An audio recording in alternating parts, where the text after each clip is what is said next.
Mesdames et messieurs, bonjour et merci si vous nous rejoignez sur votre journal de 15 heures. Et voici les principaux titres. Un concours de plans d'affaires lancé pour soutenir plus de 50 entrepreneurs à Addis Abeba. L'actualité internationale des incendies continue de faire rage en Grèce et en Turquie. Merci encore si vous nous rejoignez sur cette édition de 15 heures. Dans le cadre du projet Formation des jeunes en entrepreneuriat, dit FORGE, l'agence djiboutienne de développement social en collaboration avec le Centre de leadership de l'entrepreneuriat a organisé du jeudi 29 juillet au jeudi 05 août 2021 5 concours de meilleurs plans d'affaires de la première cohorte de formation. 150 jeunes issus des régions ont été formés dans l'entrepreneuriat et les compétences de vie au niveau du chef-lieu d'Arta, du chef-lieu de Dikil et d'Ali Sabié, de la localité de Mouloud et de la localité d'As Aïla.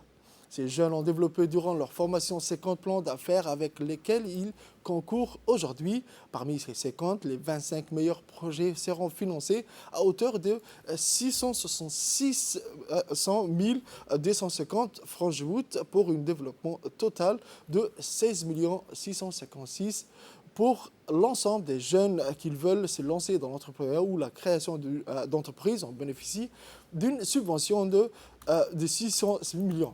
Au niveau des CDC de la République de Djibouti, jusqu'à la fin de ce mois-ci, l'objectif essentiel de ce projet est des femmes aux opportunités de création de revenus d'emploi, et ceci à travers des formations de soutien financier ainsi qu'un accompagnement de proximité pour la mise en œuvre de leur activité génératrice de revenus.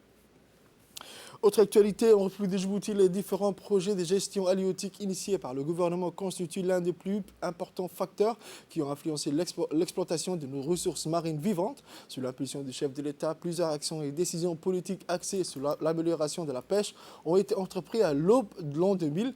Toujours dans ce optique, la création de la direction de la pêche en 2001. En 2002, la loi portant code de la pêche à Djibouti a joué un rôle prépondérant. En effet, pour concrétiser cette volonté politique, la direction de la pêche a su lancer des actions solitaire, autrement dit l'attribution d'embarcations ou d'outils de pêche, ainsi que le parrainage d'une série de formations aux bénéficiaires. En outre, pour de se conformer aux normes internationales de la qualité et de conservation, la pêcherie nationale et le port de Djibouti ont été réhabilités et modernisés. Des programmes qui ont fortement contribué à l'essor des activités d'exploitation et de commercialisation de nos ressources maritimes. Après que sa gestion a été confiée à des opérateurs privés, le principal port de pêche de la capitale s'est doté de charcuteries, des chambres froides, d'une fabrique de glace, des moyens sophistiqués et environnement propice rénové par l'accueil gérant de l'endroit, en l'occurrence le groupe Al-Aoul. Ces derniers rachètent chaque jour en majeure partie les produits pêchés pour les redistribuer à ces restaurants et à ces points de vente de poissons et fruits de mer. Cette action rassure toujours les pêcheurs et les consommateurs, mais contribue également de manière indirecte à l'essor de la pêche en République de Djibouti. Le directeur adjoint du groupe Al-Aoul, après plusieurs autres opérateurs, la gestion du port de pêche nous a été confiée, a-t-il dit, en collaboration étroite avec le ministère de l'Agriculture, de l'Eau et de la Pêche. Nous nous sommes fixés comme objectif à soutenir les politiques nationales de promotion du secteur initiées par le président de la République, son Excellence M. Ismaël Omar Guelleh. Comme vous le savez, nous disposons de la potentialité de leur secteur halieutique. Pour commencer, le groupe Aoul a aussitôt entamé la gestion par des projets de soutien aux professionnels du métier ainsi que les programmes de rénovation et extension du lieu. Grâce à ces initiatives, nous avions pu rapidement instaurer une atmosphère de confiance mutuelle propice à l'obtention des résultats escomptés. Le but étant de promouvoir les activités liées à la pêche. Autre actualité, toujours dans la pêche en période d'été. En République de Djibouti, la saison chaude, bien que moment d'intense chaleur, c'est aussi la période idéale pour la pêche. Pour les pêcheurs, cette période de l'année est le moment propice pour attraper une foule d'espèces endémiques de la mer Rouge et du golfe de Tadjoura. Rouget, sardinelles, anchois, maquereaux, requins et autres espèces de grands palégiques comme le thon, les bonites, les espadons riches en protéines, acides gras composent les variétés prises. Chaque matin entre mai et septembre, le port de pêche de la capitale accueille plus de produits de mer et d'embarcations de pêche que d'habitude. Ainsi, après de sortir en mer de quelques heures, les pêcheurs débarquent au bas port ramenant de tant de produits halieutiques de plusieurs variétés. Selon les professionnels du métier, cette situation s'explique par l'abondance en été des bancs de petits poissons qui alors attirent un nombre record de ressources vivantes maritimes sur les côtes. À l'instar de tous autres marchés, cette hausse de produits de pêche de la période estivale résulte d'une baisse des prix de poissons et de fruits de mer. Actualité internationale au Soudan. Au Soudan, dimanche, la responsable de l'USAID, Samantha Power, était présente à Khartoum pour discuter avec des responsables des besoins économiques et humanitaires urgents du pays. Avant sa visite, elle avait informé que les nations occidentales cherchaient à soutenir le gouvernement de transition populaire chez les civils.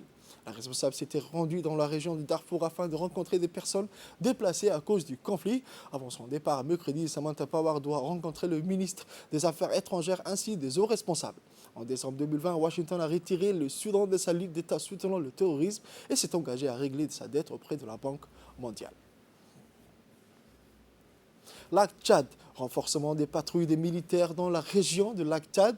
Après l'offensive de la veille de troupes de 3 secteurs de l'armée ont rejoint les équipes attaquées sur l'île du Télia, a affirmé le gouverneur de la province de Lac. Mercredi, 24 soldats sont morts à la suite d'une attaque d'un groupe de djihadistes et plusieurs autres ont été blessés, selon le sous-préfet de la région de Hakidiji. Le porte-parole de l'armée n'a pas encore donné de bilan exact de l'attaque. Les djihadistes pourraient être affiliés de groupes islamiste Boko Haram qui utilise cette région comme refuge depuis de nombreuses années.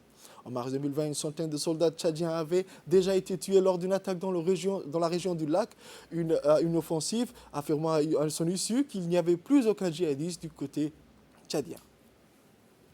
C'est tout pour cette édition de 15h. Merci mesdames et messieurs de l'avoir suivi et restez avec nous pour la suite du programme.